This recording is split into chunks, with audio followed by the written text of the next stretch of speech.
you can learn a lot about the streets from motels. Many who work in the unseen business are mobile, and they're in a motel. They're moving on. They'll talk about anything with you. I remember one time I was talking with Gus, and he was real upset. He just had his car broken into, and he said, you know who did this? And I knew what he was talking about. I said, yeah, I know who did this.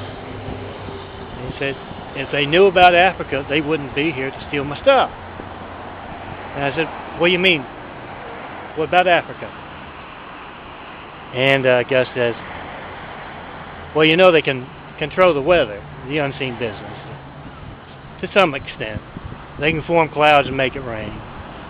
And they are working on an incentive program with incentives for the native inhabitants of Africa to move back.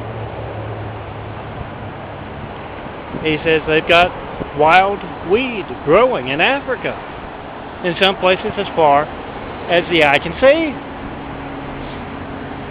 And he said if the guy who broke into my car here knew about that, he'd be back in Africa right now, still stealing my stuff. Then he went on to say, I'm a salesman, I'm on my way to California. What do you do? Now I look back over my shoulder at Bernadette and Catherine Marie taking some bags into the motel. I said, I'm their driver. They're here for a nun convention. Call 424-229-0911 right now. See dangerous censorship of your phones. You can't reach that number. You don't know if you'll reach 911 when you need them. Then document your mail to P.O. Box 1151, San Marcos, California, 90406. Expose where that dangerous censorship of your phones comes from.